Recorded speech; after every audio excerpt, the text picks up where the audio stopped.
What's up, guys? Today I want to talk about SARMS, and I want to answer the question of, do SARMS work, or are they a scam? Are they a waste of money?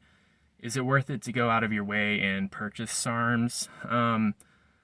So I've experimented with Ostarine, Rad 140, YK11. YK11 is technically a myostatin inhibitor, not a SARM. I've also taken MK677, which is a myostatin, which is a growth hormone secretagogue and not a SARM. I've never taken LGD, which is a hard hitter, but I can guarantee you if Rad 140 or Ostarine work, LGD 100% works because it's even stronger on paper. I can't give you anecdotal reports on that, but I can basically guarantee you that you will see some results taking LGD 4033, assuming that Rad 140 and Ostarine work to some extent.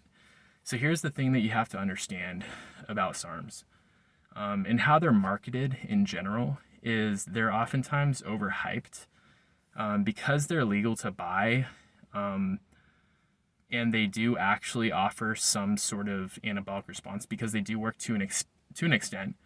They're going to be overhyped.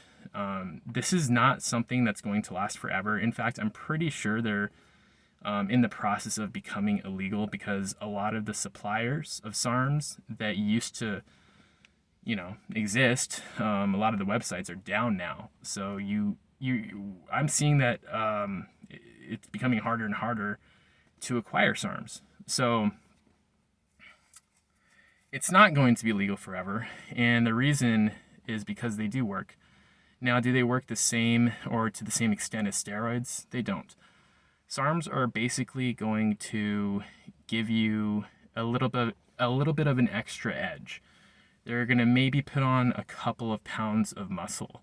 So if you don't change anything in your routine and you add some SARMs, what'll probably end up happening is you might recomp a little bit. You might lose a little bit of fat and gain a little bit of muscle. If you decide to up your calories and take SARMs, you'll have an easier time bulking with a more favorable rate of muscle to fat while you're gaining weight. And if you take SARMs while you're cutting, you're going to be able to retain more muscle and lose a higher percentage of fat when it comes to the overall weight lost. So it's going to, it definitely is a performance enhancing drug, but it's not like a hard hitting performance enhancing drug. So if you go into it expecting crazy results, you're going to be disappointed. And if you get crazy results, chances are it's spiked with an actual steroid. So, like for example, let me use Ostarine as an example. I've taken 2 cycles of Ostarine. One was the actual first SARM I've ever taken, the first PED I've ever taken, period. Back when I was 27, almost 28, I took it for a month at 30 milligrams a day. And in that month time, I did notice a difference. I did notice that I was getting leaner and slightly stronger in the gym.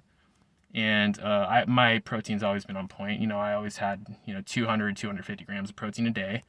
And my performance was better, in the gym. The second cycle I did for 3 months. And I could kind of tell on that last month, I was feeling a little bit shut down. So, but there was positive effects throughout the cycle. It basically had the same effect as the first cycle. And so it was consistent. Now, you're not, again, like, it's kind of subtle, but it is noticeable. You'll see changes, when it comes to like week by week changes. You're not really going to see like day by day changes. You're not going to see your body transform before your eyes on a daily basis. But you'll look at yourself after a month of taking a SARM and be like, damn, something's different. I'm a little bit fuller. I got a little bit more of a jacked look to me. Now, Rad 140 was a heavier SARM than Ostarine, and Rad 140 definitely gave me more, I would say, closer to like steroid-like results. They definitely, I wouldn't say that it gave me steroid-like results, but the way that my body ended up looking over the course of my Rad 140 cycle, which was 3 months long, was it was pretty enhanced. Like, my arms have always had sort of a 3D look to it, like even when I was 100% natty, but it was a lot more pronounced when I was on Rad 140. So it started, I was more vascular, I was more full. When I took my shirt off and looked in the mirror, I had more of like a bodybuilder type of look to me. And so I could definitely see before my eyes that the SARM was working. But again, it's not like I was packing on pounds.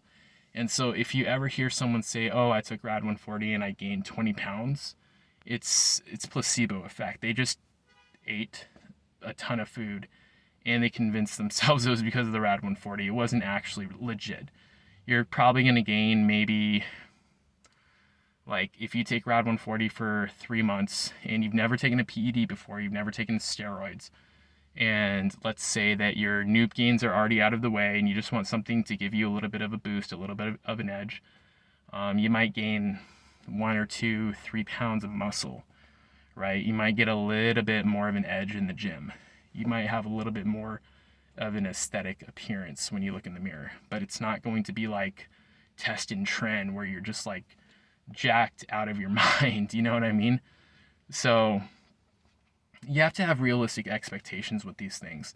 They work, but they're not going to blow you out of the water. If they blow you out of the water, they're probably spiked with something. That's just something to consider. So